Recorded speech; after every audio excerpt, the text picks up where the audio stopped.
Okay, so in the last video, I mentioned how you may be asked to find the chemical formula given the name of a substance. Okay, so I wanted to practice that. So we practiced when given a chemical formula, naming the substance. So now we're going to do the reverse. Okay, so for calcium chloride, how did we get those charges? Why is there a 2 here? Fantastic questions. Let's look at it. All right, so let's just say we got calcium chloride. And then the question is, now find the chemical formula. All right, what will we do step by step? Your first, when you are doing ionic compounds, unless you know it by heart and you practice this, you want your periodic table. You want to be able to know how to read this. All right, so first thing is finding calcium. Again, I would give you this, and I would already give you, I'd say this, the symbol is Ca. So you wouldn't have to worry about memorizing that calcium is Ca. I would give you that information. Also with fluoride, same exact thing, I would give you F. Okay? So those ones don't even have to worry about. Just being able to locate it, knowing what group it is in, and then what this number represents. Okay? So if you have that, you are all set. All right, so we find it. We find this chemical symbol. I don't even know if that was a correct way of saying that. We find this symbol. Ca, we see that it is in group 2. We know then that this means that it has a 2+ charge, meaning if it gives 2 of these valence shell electrons away, it's now going to have a full complete set. Yay! So calcium then, right, has that 2+ charge. All right, this is going to be interesting. With this number, we could either assume, right, that we're going to find one in group 6, right, since in group 6 they need 2 electrons to have a full set shell, or you're going to find them bonded with, if not in group 6, then it's going to be with 2 out of these elements, right? Because they need 1 valence shell electron, or just they need to gain 1 electron to have a full set. But again, if a element from group 2, right, and they're going to give away 2 electrons, if they wanted to do that, they could do that. They would just need 2 atoms, right, of a group 7 element. So this is what that looks like. So we have fluorine here, right? And fluorine, again, it only has this negative charge, just 1 negative. It wants to gain only 1 electron.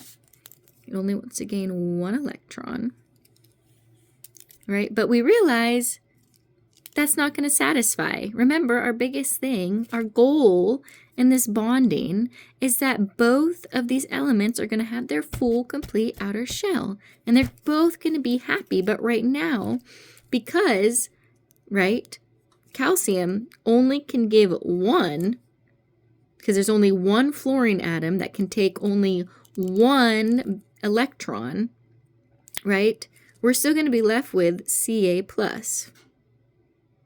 So there's calcium still wants to give another electron away for it to have a full set shell. So for this relationship to be able to work, this number right here is going to have to go up somehow. Okay, so you can remember this 2 ways. Either by what we just discussed. That's one way of memorizing it. You look at the shell on the outside and go, oh, yep, calcium needs to give away 2 electrons. Fluorine can only take 1.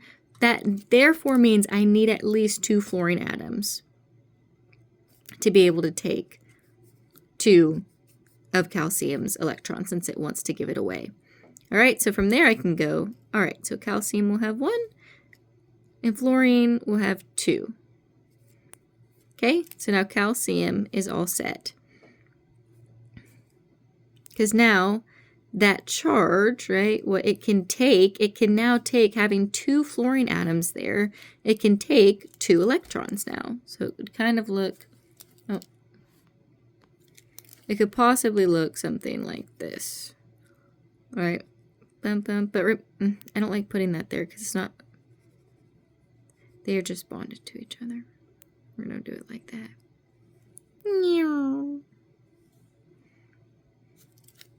Okay.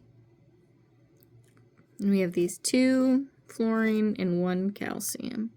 That's better. I like that better. Beautiful. That's really kind of ugly. Here we go. Calcium's now lost its 2. It has a full set. Fluorine gained on both of these has gained 1. Ta-da! Very good. So that's how you find these charges here. Another way of doing this is simply, and you'll see this, right? You have this charge. It will teach you to swap. So you'll take the charge on the first element and you'll put it as a subscript of the second. So essentially you're just doing this, which looks like this. Right? You just have that negative there, so it's just going to go away. But that 2 will drop. Since it's a -1, remember it just represents a 1 here.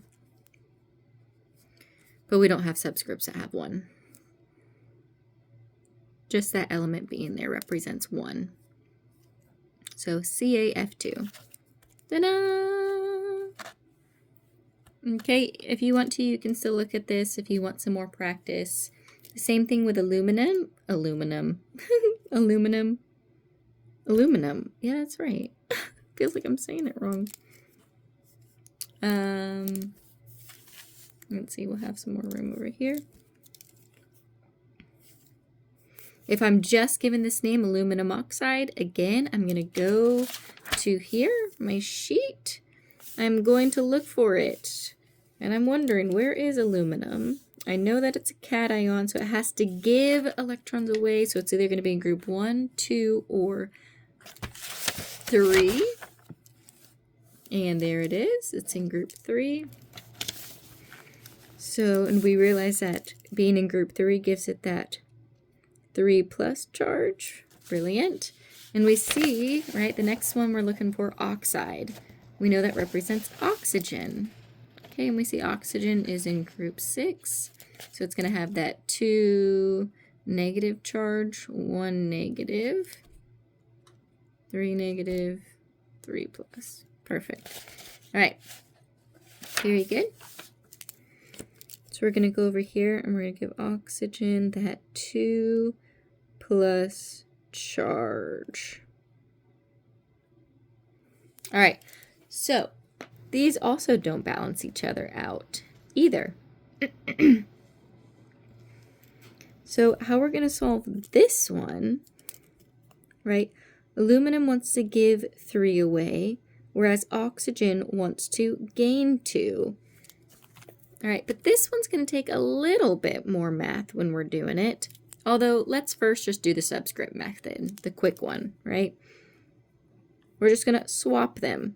This 2+ charge is going to become aluminum subscript. And it's going to show us how many atoms of aluminum we have, right? That's what our subscript represents. Oxygen is now going to have 3. Done. If you want to memorize it that way, you totally can memorize it that way. That is how this will work when we are dealing with binary ionic compounds. And that balances the charges. Miss Ree, how does that balance the charge to not have any at all? All right, that's a great question whenever you're asking this. We balance these charges because, right, aluminum, these want 3. These want to give away 3. So we'll just show it like this. It's giving away 3. This one also wants to give away 3. So it has a full set. And then we have, right, 3 oxygens. We have in there, and remember, each of these oxygens, how many do they want to gain? How many electrons? Oh my gosh, it's supposed to be a negative. How many of these electrons does oxygen want to gain? Each one wants to gain 2 for a complete outer set. So, here you go. We're giving this one away. We're giving this one away. Oh, that one's satisfied. Oh, we're going to go to this one. Wow. Woo. Ta-da. Now, each of these atoms have their full outer set.